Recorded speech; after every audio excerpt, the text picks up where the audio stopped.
Voilà. Euh, OK. Bienvenue tout le monde à notre webinaire, les migrants LGBTQIA+, et la crise du logement au Canada. Moi, je m'appelle Martha Riazi. J'utilise le pronom elle et je suis un des coordinateurs du projet Initiative Espace Positif de OCASI, le Conseil ontarien des agences qui donnent service aux immigrants.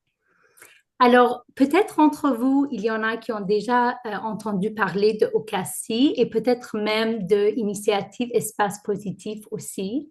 Alors, Initiative Espace Positif est un projet qui fait partie de OCASI, qui donne soutien aux organisations qui travaillent avec des réfugiés et des immigrants pour comment mieux soutenir les communautés LGBTQ avec qui ils travaillent, leurs clients et les prestataires de services aussi. Comment créer des espaces qui sont culturellement inclusifs, où ces personnes peuvent exister dans la dignité et le respect.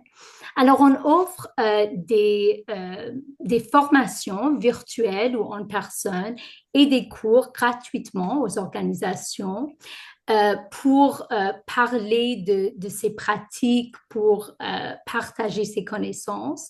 Mais on offre aussi des webinaires, des tables rondes, comme l'événement aujourd'hui, pour avoir des discussions plus globales sur les sujets qui touchent les communautés LGBTQ migrants en Ontario et au Canada, où on invite des experts dans le secteur et les personnes qui font partie de ces communautés pour partager leur expérience avec nous.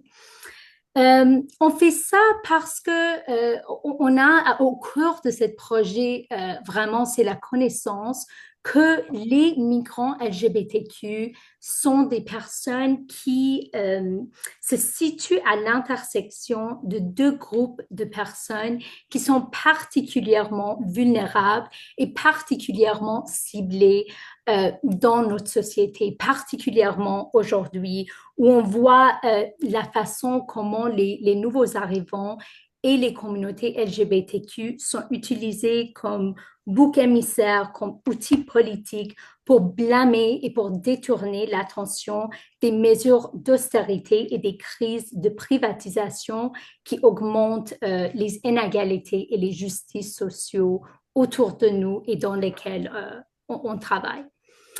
Alors, malgré le moment particulier où on se trouve de se monter de la haine, du racisme, de l'homophobie, euh, ce n'est pas vrai que ce sont des phénomènes nouveaux.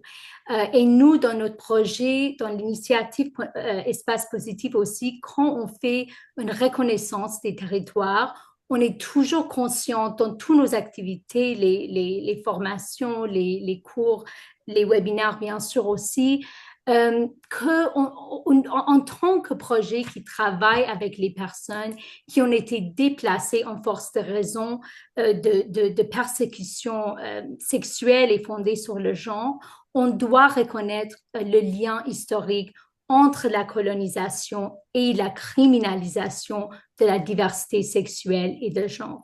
Et que le pays dans lequel on travaille a une histoire de colonialisme où la diversité sexuelle et de genre des personnes de esprits a été criminalisée et une binaire de genre a été implémentée.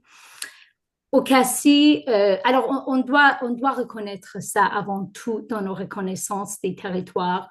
Nous, à Ocassi et moi-même, je suis située sur Toronto, Toronto, qui fait partie du traité 13.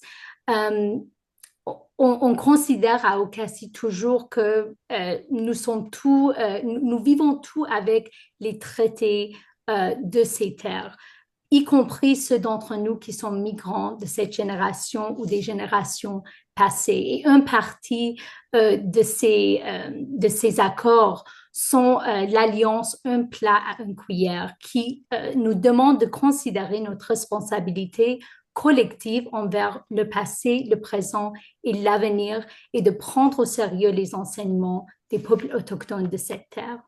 Et c'est ça qu'on essaie de faire surtout dans ce projet. Bon, alors très vite, avant d'introduire nos panélistes, pourquoi ce sujet? Pourquoi est-ce qu'on parle de crise du logement chez les migrants LGBTQ? Alors, sûrement, c'est pas une surprise pour nous qui travaillons dans ce secteur que la crise du logement s'aggrave. Euh, dans ce pays et compte tenu de multiples d'autres crises sociales interdépendants auxquels nous sommes confrontés, ce sont les plus vulnérables entre nous qui sont les plus menacés. Ça inclut les réfugiés, les personnes sans statut ou sur statut temporaire, les minorités de genre et de sexualité, les personnes racialisées, les personnes handicapées, juste pour en nommer quelques-uns. Alors, au CACI, dans notre projet Initiative Espace Positif, c'est impossible pour moi et mes collègues de parler aux organisations de comment créer des espaces sûrs et inclusifs pour les nouveaux arrivants LGBTQ sans aborder cette idée d'accessibilité aux espaces de survie de base, en particulier dans une ville comme Toronto où des dizaines de milliers de condominiums vides accumulent une valeur gonflée, tandis que les réfugiés meurent de froid sur nos roues à l'extérieur des abris. On vient de passer un autre été où les campements des sans-abri ont été vidés pour faire place aux célébrations de la fierté et de Pride.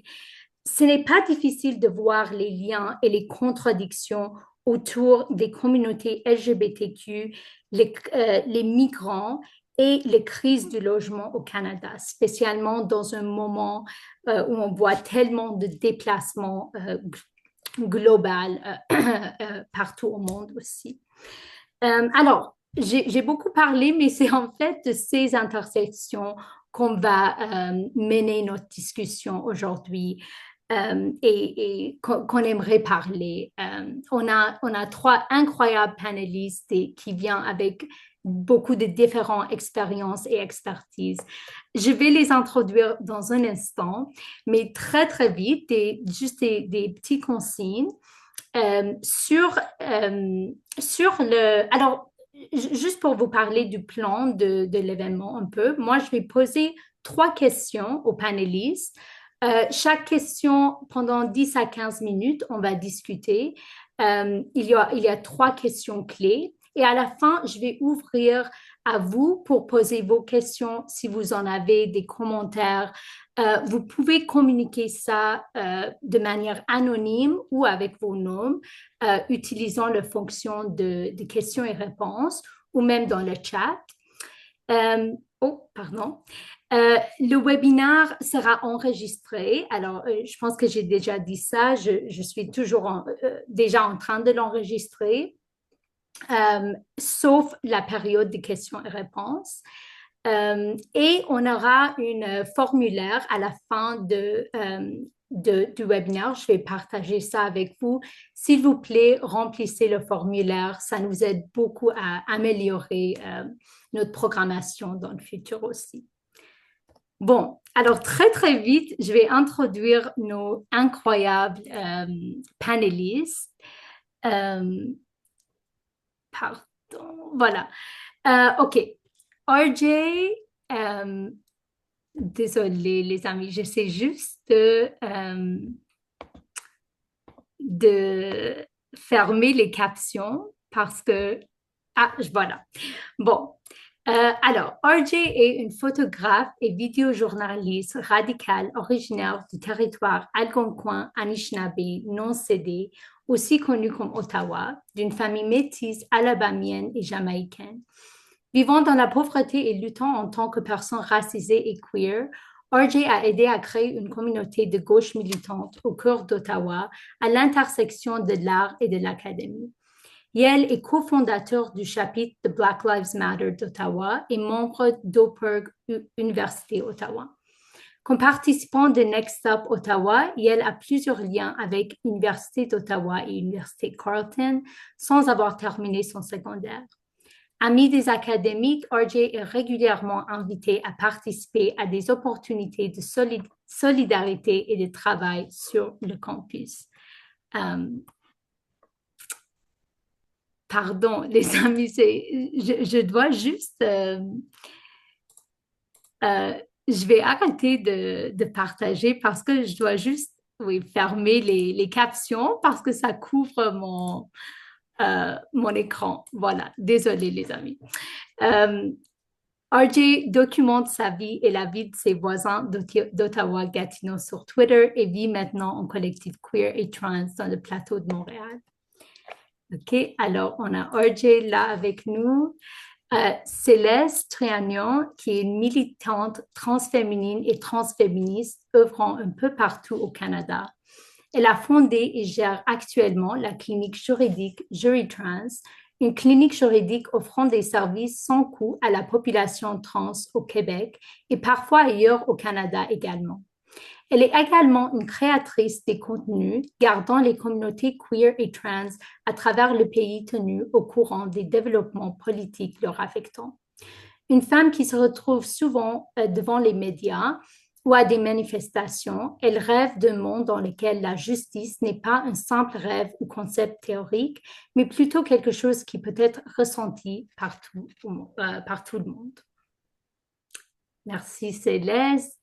Et finalement, on a Nathalie Astruc, réunionnaise et mauricienne. Nathalie Astruc a travaillé dans différents domaines, journalisme et communication, enseignement de français, langue étrangère et autres, dans différents pays, France, Australie, Madagascar, Seychelles, Malaisie. Actuellement directrice des opérations à la Boussole, le centre communautaire francophone de Vancouver, soutenant les francophones et francophiles, et présidente du comité franco-queer de l'Ouest. Elle a à cœur de se battre contre les discriminations envers les minorités. Bon, alors, on est très, très content d'avoir ces incroyables panélistes avec nous aujourd'hui. Merci pour être là.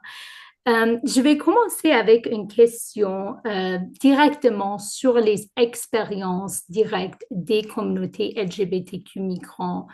Est-ce que vous pouvez nous parler des obstacles auxquels sont confrontés les migrants LGBTQ de tout statut au Canada en cherchant un logement adéquat? Alors, qu'est-ce que particulièrement les prestataires de services doivent savoir des obstacles dans ces expériences? Et quel type d'expériences sont perdues ou invisibilisées dans le contexte de l'accès au logement au Canada aujourd'hui? Alors, pour répondre à ça, on va commencer peut-être avec RJ et après Céleste ou Nathalie, comme vous voulez. Euh, voilà, RJ. Salut, merci beaucoup. En premier, je vais parler de la criminalisation, d'être sans abri et même pauvre en crise. Les adultes vraiment à la stigmatisation et notre communauté est toujours en première ligne de ces réactions punitives parce que nous sommes peur d'être déstabilisés. C'est toujours les immigrants qui brisent leur dos pour être respectés, être plus en sécurité, parce que l'autre option est souvent être dans la rue ou certainement si vous êtes des nouveaux arrivants, c'est quelque chose, it's very scary. À le moment d'être un jeune adulte, 20 ans jusqu'à 1000 âgé à 40 ans, c'est presque impossible d'acheter du propriété. Euh, il y a certainement d'autres choses comme dans mes cercles, je connais seulement 5 ou 6 personnes qui possèdent leur maison dans la capitale.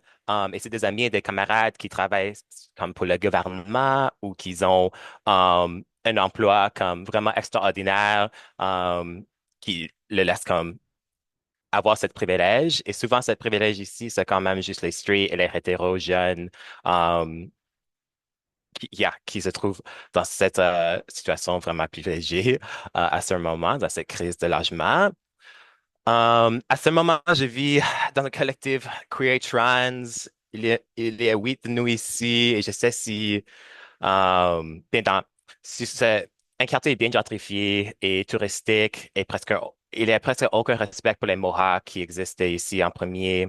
Euh, c'est presque certain que si on vivait pas ensemble de 8 personnes, cet endroit serait impossible pour nous comme individus d'itinéraire et c'est important pour nous que nos expériences de précarité sont directement liées avec les Autochtones de la rivière, de nous profitent à chaque jour ici à Montréal. Euh, Moi, comme personne asexuelle et souvent visiblement queer, à des fois transféminée, avec un nom bizarre de comme 2 lettres, c'était toujours difficile à trouver des respects de mes proprios, des choses comme ça. Um, Simple comme, yeah, le respect de mon autonomie et mon espace, avec mon aura et pendant COVID, mon proprio vraiment voulait que j'avais comme un passive income avec plusieurs colocs et c'était vraiment pas sérieux pour moi à trouver des autres personnes dans une pandémie globale juste pour vivre honnêtement. Je pense qu'il y a un manque de respect pour la définition d'intersectionnalité de Kimberly Williams Crenshaw. Elle vient de Ohio, la même état de ma famille à le moment et um, c'est quelque chose qui est terrorisé avec le contexte de femmes afro-américaines noires. Et souvent, c'est des gestes vides des organisations et réactionnaires avec aucun respect pour son travail et le travail de l'intersectionnalité de 30 ans maintenant. Euh, la pauvreté, comme tu disais, est souvent invisible, c'est souvent individualisé, hors de notre connexion de communautaire queer et trans. Nos amis et notre communauté nous lâchent sur leur sofa, dans les chambres extra et paient nos frais pour nous. Et c'est pas facile pour notre société de comprendre ces charges communautaires. Um, à propos des logements en particulier, j'ai un côté ici de Frappru qui parle à Québec en particulier, mais je sais que c'est comme ça partout à Turtle Island. Il disait, il n'y a pratiquement rien pour améliorer les conditions de logement des locataires qui vivent dans des taudis ou des logements en mauvais état, rien pour protéger les locataires qui sont investis de leur logement pour y faire place à des touristes ou rien pour construire le phénomène de rénovation de plus en plus présent. Les ménages locataires sont toujours plus nombreux à vivre d'insécurité résidentielle, dans des logements trop petits, trop chers, insalubres, non accessibles et non sécuritaires.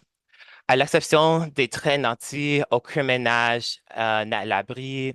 Ces à faible et modestes revenus sont de plus en plus menaces pour le mal-logement, les plus précaires étant à un pépin près de l'itinérance. Et c'est souvent c'est nous qui se trouvent dans ces logements et c'est même pas comme on sait pas vraiment comme les nouveaux arrivants, ils savent pas qu'ils méritent vraiment mieux juste être dans une maison un abri mieux. Euh, je pense que c'est vraiment tout pour mes 5 minutes, mais à l'Ontario, il existe presque rien de logements abordables hors marché qui sont pas des larges édifices urbains et il manque le missing middle vraiment à l'Ontario qui nous laisse vivre en communauté avec l'autonomie à choisir comment vivre ensemble. Merci. Merci, RJ. Oui, vraiment, c'est beaucoup des expériences intimes que tu partages avec nous. Alors, merci vraiment. Je vais passer à, je sais pas s'il y a Céleste et Nathalie ou quelqu'un qui veut commencer ou je peux choisir aussi. Céleste, si tu peux aller. Parfait. Ben, qu'est-ce que je pourrais dire? C'est en commençant quelques obstacles que je vois, puis dire, moi, je milite partout au Canada, donc je vois les obstacles un peu partout.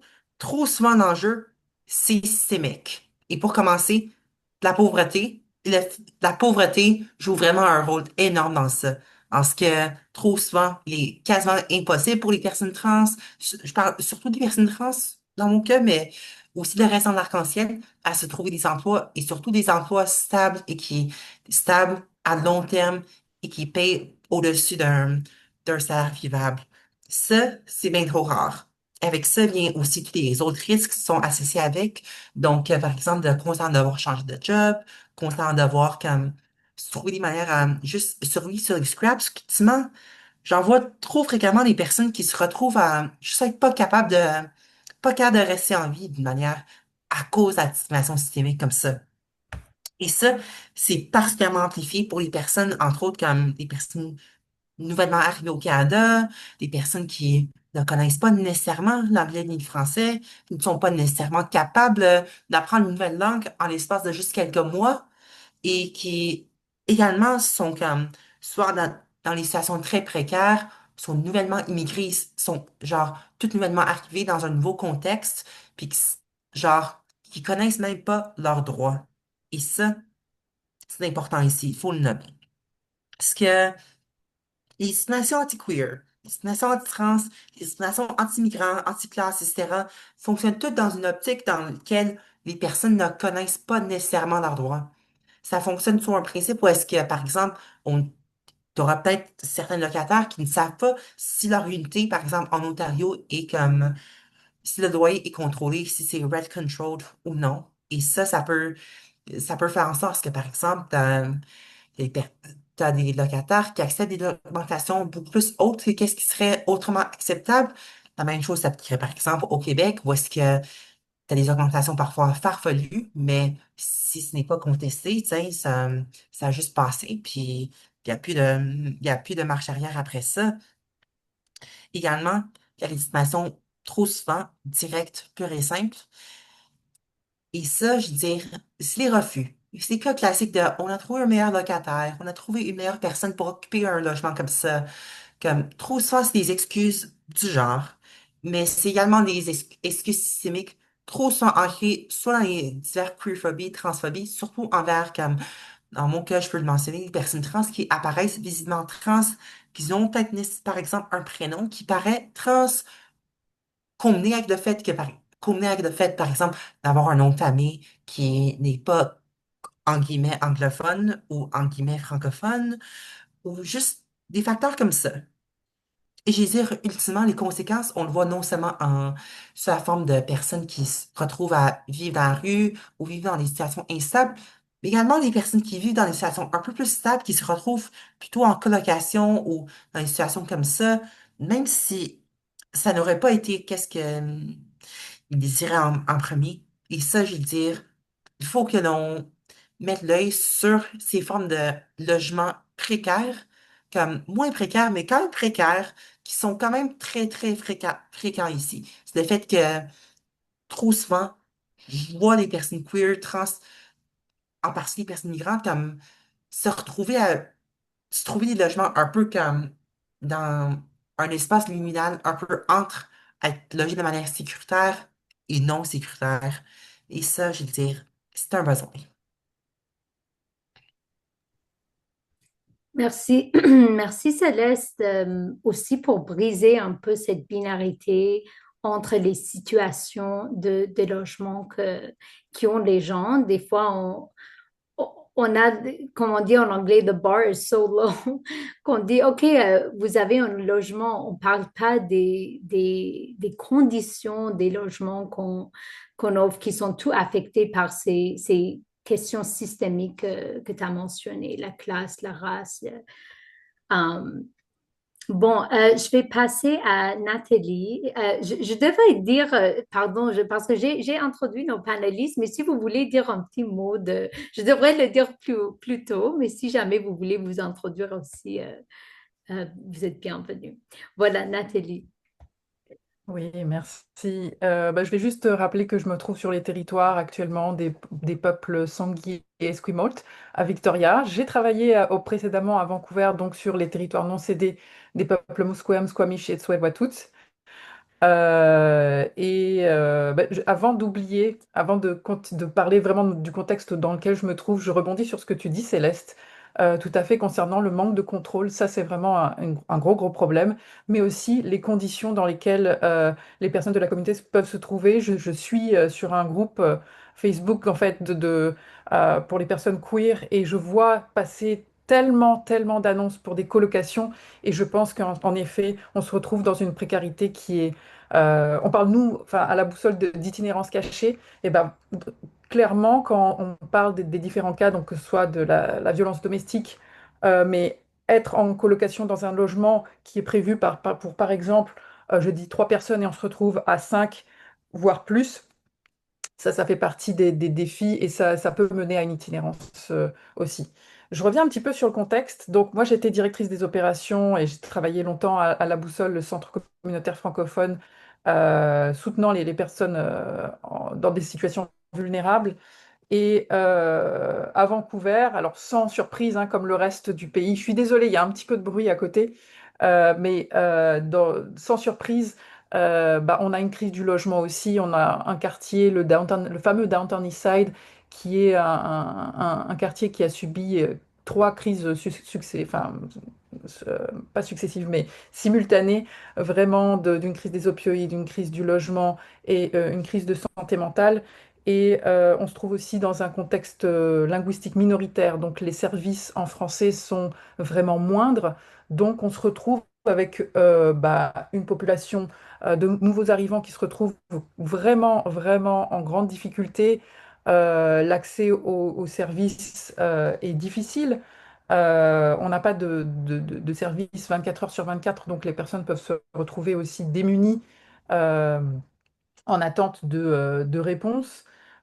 Au niveau des politiques, on a malheureusement une politique, et je pense que ça s'applique aussi à Toronto, Ottawa, etc., mais une politique très dure actuellement où la mairie de Vancouver a décidé de carrément stopper la construction de logements sociaux. Donc on va complètement à l'envers bah, de ce qu'il faut, quoi. Et puis, on a aussi en filigrane, nous, à Vancouver, l'arrivée d'un grand événement, le FIFA, l'année prochaine, qui va encore une fois, comme tous les grands événements, que ce soit l'exposition universelle de 86, que ce soit les Jeux olympiques d'hiver de 2010, bah, créer encore une fois une déstabilisation des situations d'itinérance qui vont être très dures pour la population, mais avec bah, toutes les situations d'intersectionnalité, bah, la communauté de ces LGBTQIA+, va vraiment, vraiment souffrir, sachant qu'on est dans une province qui est quand même très progressiste, qui soutient, mais récemment, on a vu, et j'étais dans les bureaux quand ça s'est passé aussi, de plus en plus de manifestations anti-trans. Honnêtement, tout le building du 312 Main, pour ceux qui le connaissent, on était atterrés. Vraiment, des personnes avaient peur. Et on se dit qu'on se trouve dans une province qui devrait être plus en avance. Mais voilà. Juste pour certains éléments de contexte par rapport au Grand Ouest canadien.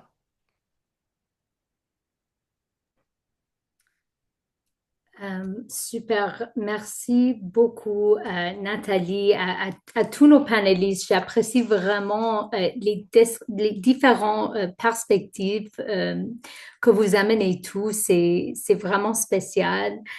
Euh, oui, je trouve que spécialement, Nathalie, tu nous parles de l'Ouest du Canada, du Vancouver, où, comme vous avez dit, vous avez une, un système plus progressiste, un gouvernement plus progressiste, comme on dit, mais je pense qu'on trouve encore des situations, même dans ces contextes, de ce qui déclare l'image du Canada, l'image des politiques canadiens et la réalité. Et de la même façon, que vous avez le Canada, je pense qu'en 2019, ils ont déclaré dans le stratégie nationale de housing le logement comme un droit humain. OK, on a déclaré ça. C'est à partir de cette stratégie où on a le programme d'aide au logement provisoire, le the Housing Assistance Program. Euh, mais on déclare ça comme un droit humain, mais la réalité qu'on voit, que les trois panélistes ont très bien démontré, c'est quelque chose de complètement différent. De même façon que on a tellement des migrants LGBTQ au Canada. Pourquoi? Parce que le Canada donne une image au monde, notre PR, c'est vraiment que le Canada, c'est un pays progressiste où les personnes, les migrants LGBTQ trouvent la sécurité et trouvent une vie digne, une vie de dignité, et la réalité est complètement différente.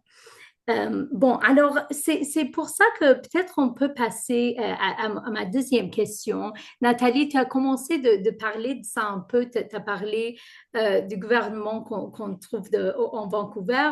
On a vu, je pense qu'il y a juste 1 ou 2 jours que David Eby, le progressiste même, a dit a commencé à dire que, OK, non, on a besoin de moins d'immigrants dans ce pays, on a besoin de moins de réfugiés et tout ça. Alors, vraiment, donner plus de montée à cette mythe que les nouveaux arrivants sont responsables pour les crises d'abordabilité et de logement au Canada. Alors, je voulais demander à vous, de vos perspectives différentes, quels facteurs sociaux, facteurs politiques contribuent à ce mythe que c'est les nouveaux arrivants, particulièrement les réfugiés, qui causent le crise de logement? Et comment, comme travailleur dans le secteur d'établissement, est-ce qu'on peut combattre ce mythe? Euh, oui, alors peut-être pour ces questions, on peut commencer avec Céleste et puis vous pouvez décider entre vous. Merci. Absolument. Puis j'espère le bruit en arrière-plan ne dérange pas trop ici. Et qu'est-ce que j'ai mentionné sur ça? C'est le fait que lorsqu'on blâme les personnes immigrantes pour créer la crise du logement, c'est une distraction. C'est une distraction pure et simple parce que c'est plus facile à blâmer les migrants qui d'ailleurs n'ont pas le droit au vote n'importe où au Canada, je pense. Puis même au niveau municipal, généralement parlant. Donc, ils n'ont pas le droit de vote nulle part. Ils restent toujours comme, sont même pas capables de s'exprimer politiquement et on se retrouve à un point où c'est facile à leur blâmer pour tout, puis ils n'ont même pas de l'habileté législativement de, s- de comme, se battre contre ça. Donc, ultimement, on se trouve à avoir un bouc émissaire, c'est-à-dire les personnes migrantes, pour cacher le fait que les personnes à blâmer, en premier, c'est les politiciens, ceux qui créent les politiques qui permettent à soit ne pas construire assez de logements sociaux quand c'est une urgence, et deux, permettre à des proprios à augmenter des loyers à vitesse de fou, puis à utiliser ça en tant que justification pour permettre à ce que les choses continuent dans le status quo actuel pour enrichir les personnes déjà riches au coût des personnes les plus vulnérables. Donc, sur ce premier point, par exemple, on peut mentionner le fait que Sim à Vancouver abandonne complètement le logement social. On pourrait mentionner, par exemple, le projet de loi 31 au Québec qui a tué le transfert de bail libre entre les locataires et en Ontario, la, la cessation du contrôle des loyers pour tout logement devenu logement après 2018. Donc, tout ça sont des exemples de politique qui, à première vue, peuvent paraître comme ça affecte tous les locataires, n'est-ce pas? Mais au final, ça affecte les locataires les plus vulnérables en premier, notamment les locataires les plus vulnérables. Et pour les proprios, même chose, tiens, maintenant, il y a de plus en plus un moyen pour augmenter les loyers. Puis, tiens, tu augmentes ça, puis tu ne subis pas de conséquences, ben, tu peux le faire. Puis c'est comme ça que l'on voit, par exemple, de plus en plus de locataires qui transforment les logements en Airbnb, qui se débarrassent de logements à long terme, qui augmentent les loyers à des vitesses en flèche, comme par exemple proposant parfois des augmentations de 10-15% quand c'est complètement illégal s'il y a, par exemple, un contrôle des loyers. C'est des mesures qui, ultimement, contribuent à l'état des faits actuel à un niveau plus macro. C'est comme ça que l'on se retrouve avec des personnes migrantes qui sont forcées à être à la rue, ainsi que juste toute la population en général aussi se retrouve comme ça. Donc, ultimement, c'est une chose que je peux revenir avec ça, c'est blame landlords, not immigrants, pour dire la fameuse expression. Mais sur ça, comment est-ce qu'on peut combattre ce mythe de comment blâmer, du fait que l'on blâme les personnes migrantes? La réponse, c'est de nommer, je dirais, peut-être que je vais m'exprimer un peu des groupes un peu plus radicaux, c'est de nommer l'ennemi et vraiment prioriser un peu un message qui n'est pas nécessairement là pour plaire, mais vraiment pour nommer les faits. Par exemple, disons Kenton qui refuse de bâtir des logements sociaux à Vancouver. Ça, nommons-le, c'est à cause d'un refus municipal de bâtir des logements. Au Québec, on essaie enlever le droit au transfert du bail, qui d'ailleurs est un moyen fréquemment utilisé par les communautés immigrantes queer, par les communautés queer pour pouvoir se trouver des logements d'ailleurs. On peut nommer ça en tant qu'une mesure législative qui bafoue complètement le droit au logement. Il faut nommer l'ennemi. En Ontario, même chose. Et partout ça. Il faut que l'on commence à ne plus avoir peur, à nommer nos ennemis, à dénoncer l'inacceptable, se tenir en solidarité aussi avec d'autres luttes anti-migrantes, d'autres luttes contre les discours anti-migrants, je veux dire, par exemple, des luttes contre le projet de loi C2 qui va complètement bafouer le droit à l'asile au Canada et va avoir un impact disproportionné sur les personnes queer, réfugiées, entre autres.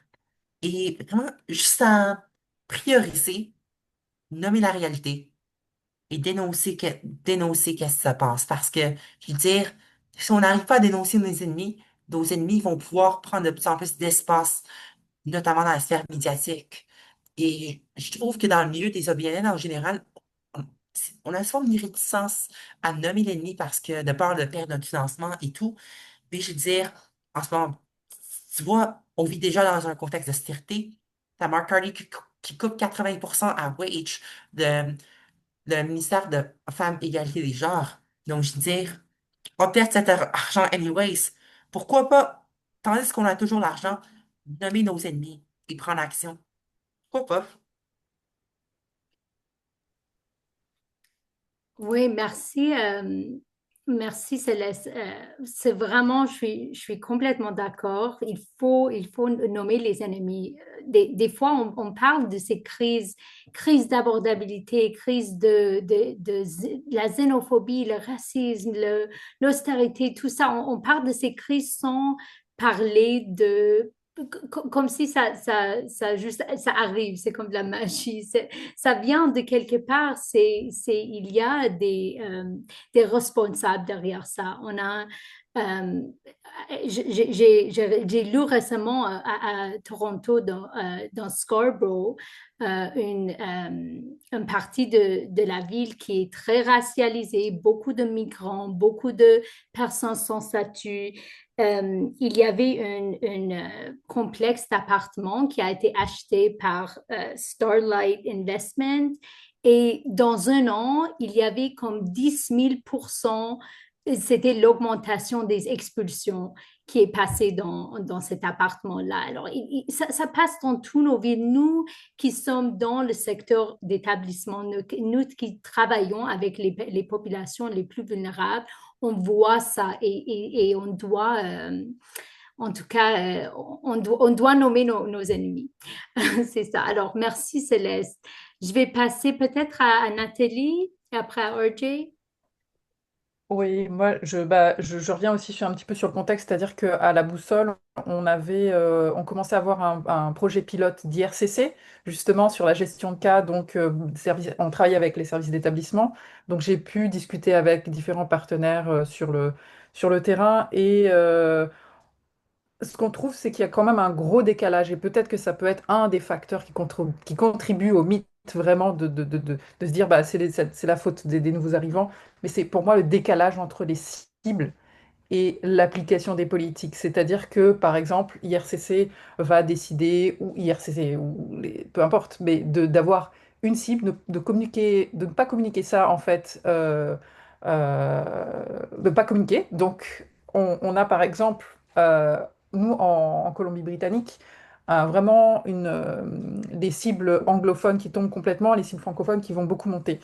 Les services des partenaires se trouvaient un peu démunis parce qu'ils n'ont pas le personnel, en fait, parlant français. Donc, comme je mentionnais précédemment, on a un gros problème on n'a pas de services qui seront prêts. Donc, bah, qu'est-ce que ça crée? Ça va créer une discrimination, ça va créer l'idée que, ah, bah, d'un coup, on se retrouve avec beaucoup de francophones ici, qu'est-ce qui se passe? Et ça va mener malheureusement, je pense, à certains clashs. Et je pense que tout ça, en fait, comme solution, ça serait vraiment bon, d'être plus transparent sur la communication, ça c'est une chose, mais aussi de comprendre les publics, de comprendre l'intersectionnalité, de comprendre les communautés francophones, parce que on est dans un contexte linguistique minoritaire et on se réduit parfois au ah bah c'est une personne francophone et c'est tout. On voit pas l'origine de la personne. On voit pas les différences culturelles, on voit pas les différences linguistiques aussi, parce qu'on peut être francophone, mais locuteur d'une autre langue. Donc je pense qu'il y a beaucoup d'efforts de formation à faire au niveau des services d'établissement. Je sais aussi que, ayant travaillé avec un service d'établissement, là je parle du comité franco-queer de l'Ouest, on a fourni une formation, mais j'ai senti, parce que j'étais des deux côtés du coup, que l'impact de la formation, certaines personnes ne se sentaient absolument pas concernées. Donc je pense il y a encore du chemin à faire dans là-dessus, de vraiment sensibiliser les personnes aux conséquences légales en fait de la discrimination, parce que je pense que c'est pas encore là. Et puis, euh, et puis dans un autre domaine pour les facteurs en fait. Dans un domaine, parce qu'il y a l'éducation aussi, où en Colombie-Britannique, je parlais de manifestations anti-trans, c'est particulièrement parce que au niveau du curriculum, donc dans les écoles en Colombie-Britannique, on est très en avance sur bah, pouvoir intégrer les politiques SOGI 1, 2, 3. Et bah, il y a beaucoup de résistance de ce côté-là. Et les enfants, les enfants qui se retrouvent, par exemple, de la communauté, on essaie de créer des contextes propices, sécuritaires, vraiment des safe spaces. Mais il y a encore du travail à faire, il y a de la résistance. Et je pense que c'est vraiment l'information, c'est vraiment bah, des campagnes, continuer à parler au public pour défaire tout ça. Mais ça prend du temps et ça prend, comme tu disais, Céleste, aussi des fonds, et si on nous les coupe, bah, ça va pas aider. Voilà pour moi. Oui, bien sûr, Nathalie, c'est sûr qu'on travaille tout aussi, toutes ces discussions font partie du contexte que nous travaillons dans les services publics, dans les services d'établissement. Bien sûr, c'est un secteur où on voit de plus en plus, de moins en moins de fonds. Il y a une culture d'urgence qui a tendance à augmenter aussi les divisions, les tensions à l'intérieur de nos travaux aussi. Et c'est bien important de mentionner ça. OK, je vais passer finalement à RJ avant d'aller à notre dernière question. Voilà, merci RJ. Oui, comme nommer nos ennemis, je savais vraiment pas à propos de FIFA. Ça, c'est terrible et dégueulasse. Wow, de la ville. Um, dans l'opinion publique queer et trans, le journalisme ici dans ce pays est probablement le plus pire que jamais. Avec l'Internet et nos sociaux réglés par notre gouvernement, on voit qu'aussi moins en moins de l'argent pour nos médias. C'est vraiment triste l'état de la journalisme qui reste blanc et libéral à ce moment. Um, à propos de la pauvreté, il est vraiment comme cette bootstrap mentality qui est une expression qui est liée à comme se terrer par les bootstraps, qui signifie l'origine, accomplir une tâche impossible, mais qui a évolué pour signifier faire quelque chose sans qu'une aide ou de le processus d'autodémarrage. Souvent, une mentalité conservative, blanc, hétéro, avec aucun respect pour nos vies collectives.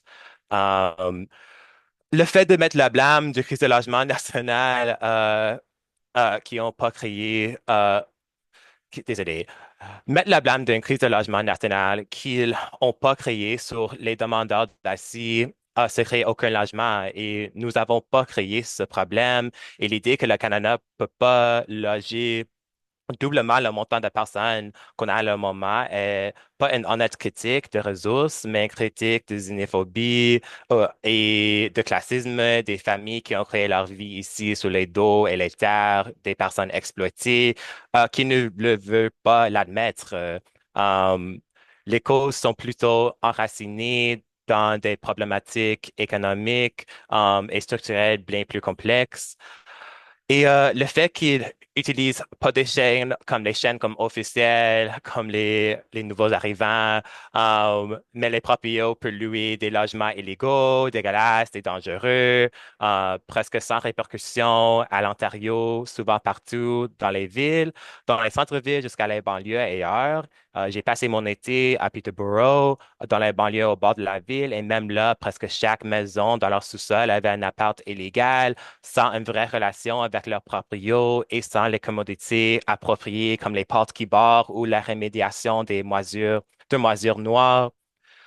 Moi-même, j'aimerais voir les GoFundMe qu'on voit toujours et les liens de donation qui sont respectés et partagés comme par des travailleurs et ces organisations dans ces secteurs ont utilisé leur plateforme et leurs followers. On sait que le Canada contribue au grand déséquilibre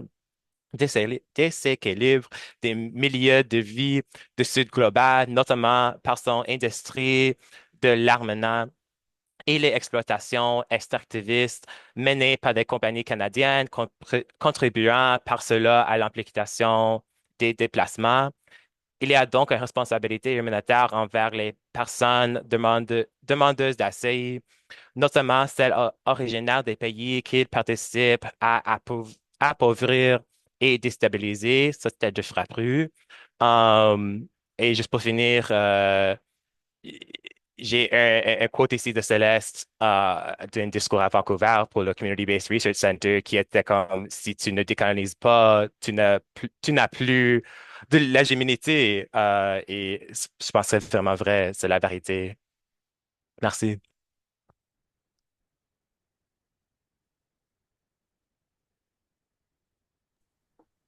Merci, RJ. Oui, et vraiment, merci à vous tous. C'est des importantes discussions qu'on a aujourd'hui et spécialement, oui, du contexte particulier où on se trouve, que vous avez tout mentionné un peu dans vos discussions, on mène ces conversations dans le contexte de instabilité globale, des génocides, des guerres dans lesquelles notre pays est complice, en Palestine, en Congo, etc. Euh, et aussi, on a une augmentation de déplacements autour du monde, à la même temps des crises qui augmentent à l'intérieur aussi, la haine, les xénophobies, tout ça et les ressources matérielles qui sont de moins en moins accessibles pour nous comme organisation qui travaillent directement avec les conséquences de ces systèmes en crise. Alors, pour la troisième question, pour notre dernière question avant d'ouvrir aux participants, euh, je voulais parler un peu de donner ces limites dans lesquelles on se trouve. Comment est-ce que les organisations qui travaillent avec les immigrants, les communautés LGBTQ, est-ce qu'on peut plus nous impliquer dans le euh, je veux dire, advocacy, plaidoyer, pardon, j'ai oublié le mot pour l'instant, plaidoyer pour le droit et la justice autour du logement. Je voulais mentionner que déjà, on voit beaucoup d'intersections des personnes qui militent pour les différentes causes. Par exemple, à Toronto, on a Climate Justice Toronto qui mène beaucoup des rent strikes, des activités de créer des liens entre les locataires. Et on a aussi le Conseil pour les réfugiés du Canada, CCR, qui ont nommé le justice, l'accès au logement comme une de leurs priorités pour l'année à venir, un point de concentration.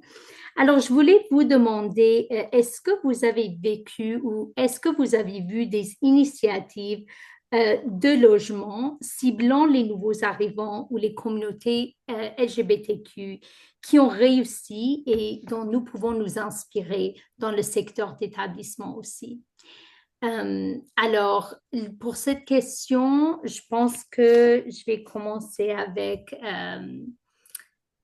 c'était déjà Nathalie, je pense, non? Nathalie, oui. Alors, Nathalie, on va commencer après RJ ou Céleste. Bah, moi, sur le Grand Vancouver, vraiment, enfin, la ressource que je recommande, c'est Community, vraiment qui fait un travail incroyable. Évidemment, nous, le CFQ, Comité franco-queer de l'Ouest, organisme interprovincial qui va de la Colombie-Britannique jusqu'au Manitoba, on offre des ressources, mais pas encore pour les nouveaux arrivants parce que ça prend du temps d'établir ce programme et qu'il nous faut aussi des ressources humaines. Mais voilà pour moi. Je laisse la parole. Je sais que Céleste et Hardy ont plus de ressources que moi là-dessus. Je peux aller.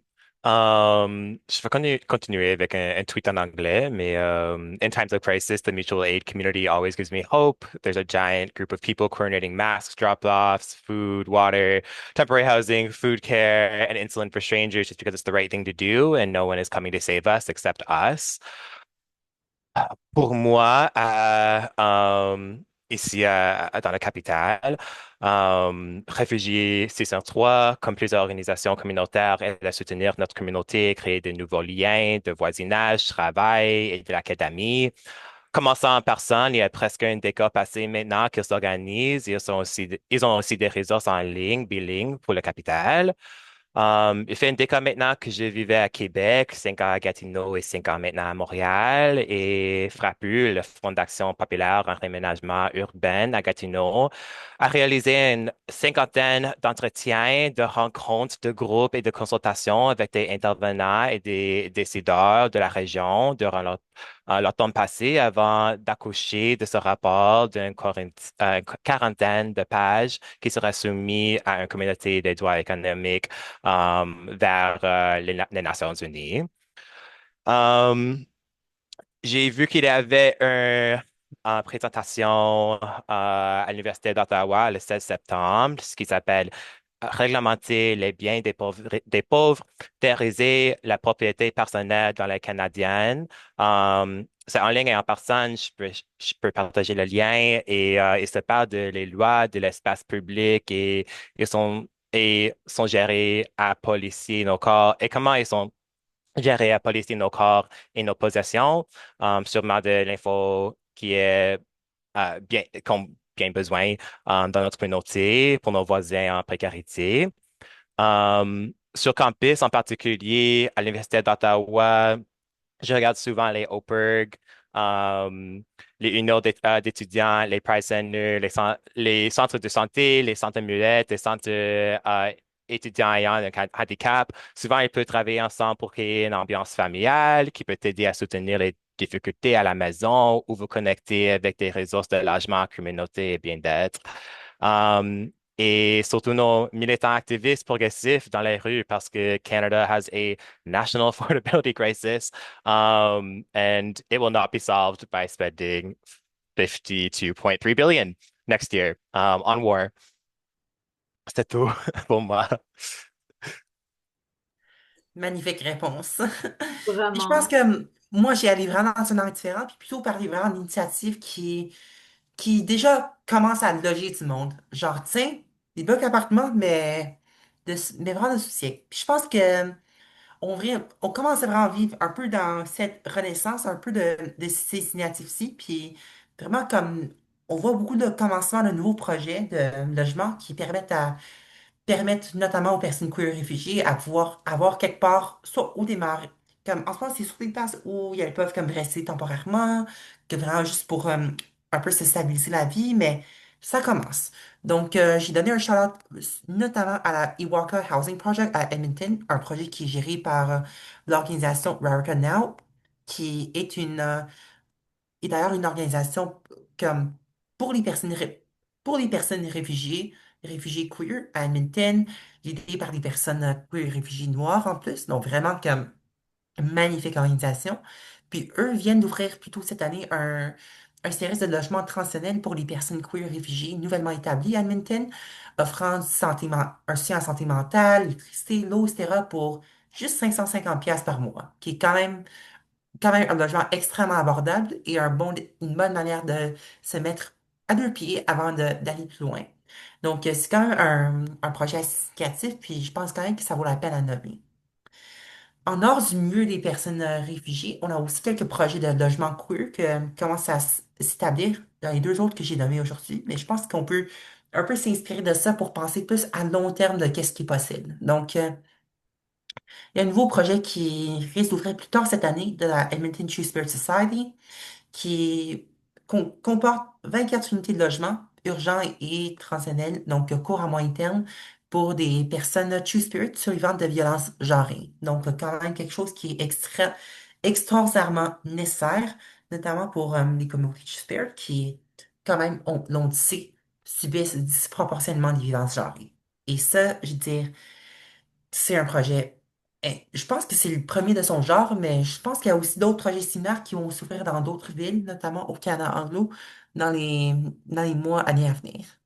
Et j'ai mentionné notamment un autre projet, la Maison Rebelle à Montréal, un bloc appartement pour les lesbiennes au-dessus de 55 ans.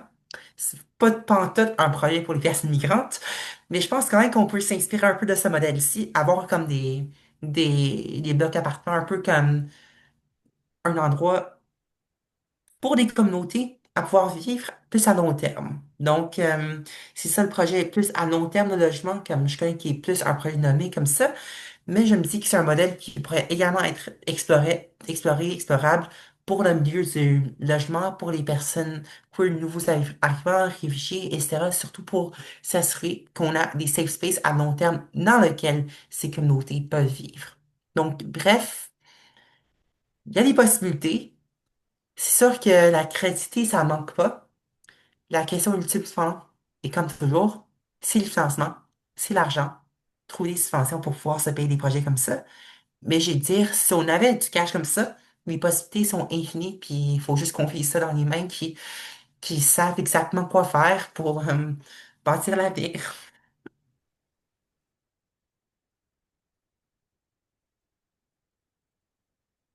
Absolument. Merci, Céleste.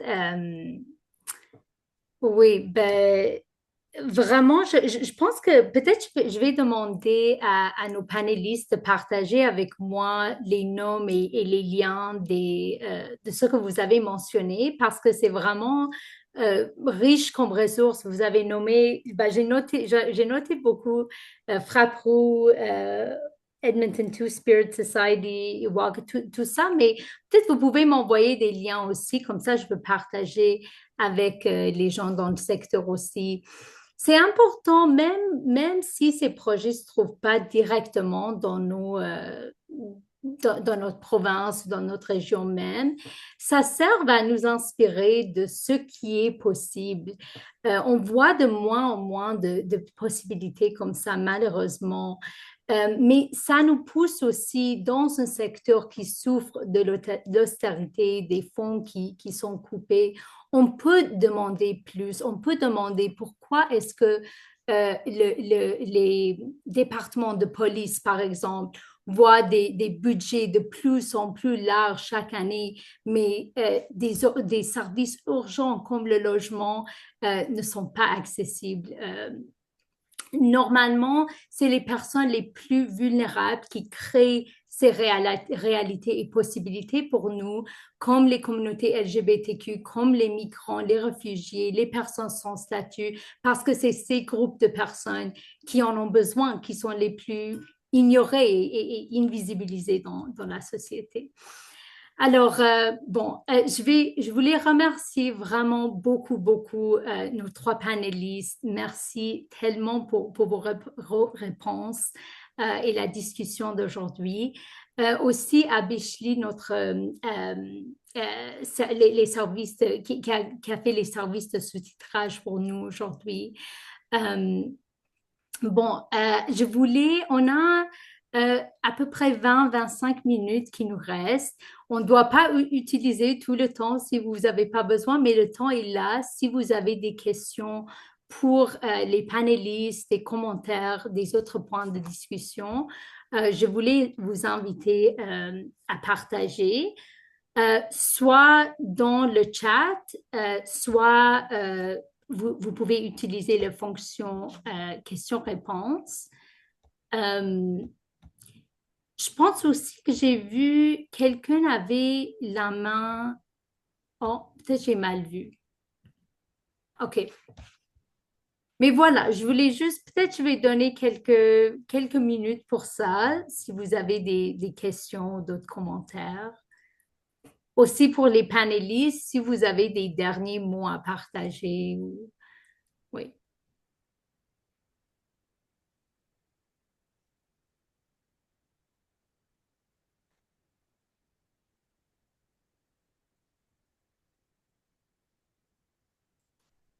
OK. Ben, je vais en tout cas, avant de finir, c'est pas grave si on a des questions qui nous arrivent plus tard aussi. Soyez, vous pouvez toujours m'envoyer un message. Vous avez tout mon courriel. Mais je voulais partager avec vous aussi le formulaire voilà. Le formulaire d'évaluation pour notre table ronde, ça nous aide vraiment à avoir d'améliorer nos pratiques, de savoir ce qui a besoin les communautés avec qui on travaille. Alors, je vais envoyer ça par courriel aussi. S'il n'y a pas de questions, je peux fermer la session. Merci beaucoup à nos trois panélistes. J'ai vraiment beaucoup appris de vos réponses et je vous remercie pour le travail que vous faites dans la communauté aussi. Alors, C'est toujours un plaisir et je pense que j'ai peut-être un mot de terme si je peux partager. Ben, je penserais, je suis vite aussi que je veux pas que l'on isole non plus nos luttes pour le logement ici, non plus de d'autres luttes, entre autres anticapitalistes, anti-impérialistes, etc. ailleurs dans le monde, parce que j'ai mentionné, il faut le nommer aussi, que le tout fait partie d'un plan, je veux dire, d'un plan pour faire enrichir des milliardaires qui ont déjà bien trop de cash et pour justement faire en sorte que le monde continue à être exploité. Mais je veux dire, il y a eu du monde qui ont prédit déjà, il y avait comme 50, 100 ans qu'un jour, le monde pourrait juste travailler 20 ou 30 heures par semaine, puis ça être assez pour survivre. Mais pourquoi est-ce que maintenant, du monde travaillant sur le salaire minimum ne sont pas capables de se payer un logement abordable? Et c'est là qu'on se retrouve en ce moment, puis je veux le nommer. Il faut vraiment que on se solidarise avec toutes les luttes, ailleurs aussi dans le monde, entre autres. Et j'ai nommé, entre autres, la lutte contre le militarisme pour la Palestine, etc. Pour tous ces luttes-ci, parce que c'est la même lutte au final. Donc, mhm. pour vous autres qui ne sont pas dans le même secteur que nous autres, je veux juste vous dire que vous êtes dans le même bateau que nous autres. Oh non, bien sûr. C'est tout très prochement lié. Tous ces luttes-là, c'est bien évident. Euh, oui, merci pour ça, Céleste. C'est un bon rappel. RJ et Nathalie, est-ce que vous avez des derniers mots, des dernières... Je voulais juste te remercier, Martha, vraiment à titre personnel d'avoir Bah, proposer cette table ronde, de l'avoir faite, de nous avoir offert un espace, merci, merci beaucoup. Bon, ben, merci à vous. C'est moi qui est chanceux, c'est notre projet et notre communauté, bien sûr. Céleste a dit au début aussi, c'est vraiment les informations qui nous manquent. Les gens savent pas leurs droits, les droits, mais aussi on ne sait pas notre pouvoir aussi. Il y a beaucoup de personnes qui ont des luttes très similaires dans les différents secteurs, oui, alors, ouais, je vous remercie vraiment pour être là. Et, euh, et bon, OK. Alors, je peux terminer le webinaire. Merci vraiment et restez en contact avec nous si jamais vous avez besoin des ressources ou vous voulez en discuter plus. On est là pour ça. Bon, bon Merci à après-midi tous. tout le monde. Ah, Merci. bye. Bye bye. Puis,